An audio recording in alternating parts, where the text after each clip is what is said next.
سفر خارج مصر كتير يا دكتور؟ السفر خارج مصر كتير جدا بسبب ارتباطاتي في نص السنة اعتقد، يعني نص في مصر ونص بره. يعني لو جيت حسبت اكتر بلاد حبيتها يا دكتور؟ مصر.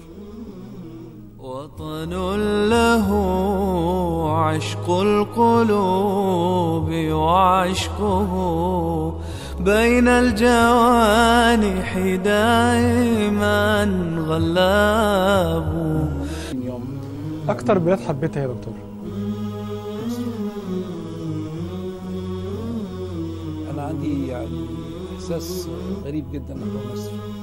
تركنا مصر في عهد الرئيس جمال عبد الناصر بسبب الضيق السياسي اللي كنا فيه والتهم التي وجهت الينا بغير دليل، وكانت تهم باطله الحقيقه، لكن خلاص كل افضى الى ما قدم.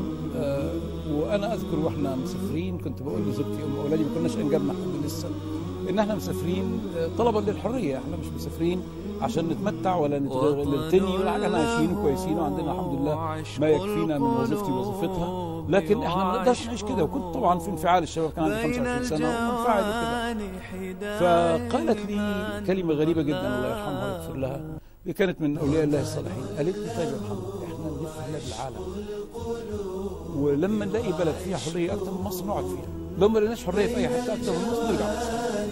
فانا واحنا في المناقشه دي لا انساها، كانت في اوروبا، كنا قاعدين بناكل حاجه اسمها كاساتا، كانت ب4 صاغ، الكلام ده سنه 67، كانت كاساتا ب4 صاغ ونص، وندي الراجل تعريفه بقشيش فيبقى 5 صاغ، فاذا معاك 10 صاغ تاكل قطعتين كاساتا ممتازين في اوروبا.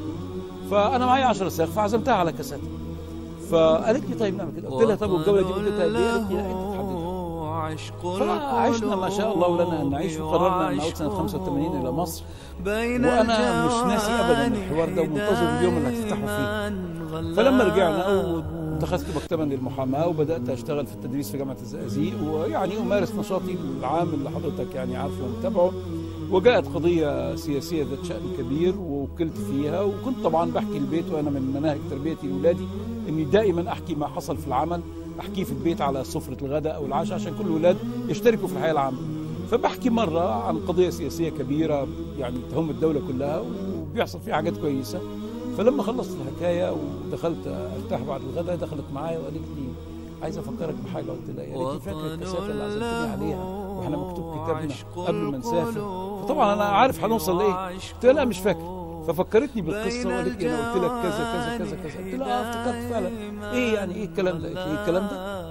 فين من البلاد عشنا في كذا وكذا وكذا، وعددت البلاد التي عشنا فيها، وكنت في كل البلاد دي بتشتغل في الحياه العامه وبتشتغل في الجامعه وبتشتغل في كذا، اي بلد استطعت ان تقوم فيها بمثل العمل اللي انت بتقوم به هنا دلوقتي. فانا ضحكت وقلت لها ما فيش. قالت لي خلاص يبقى رجعنا للاصل، مصر هي اكثر البلاد حريه. فانا الحقيقه ما اقدرش ادعي ان انا حبيت بلد ثاني اكثر من مصر، يعني لو ادعيت ذلك اكون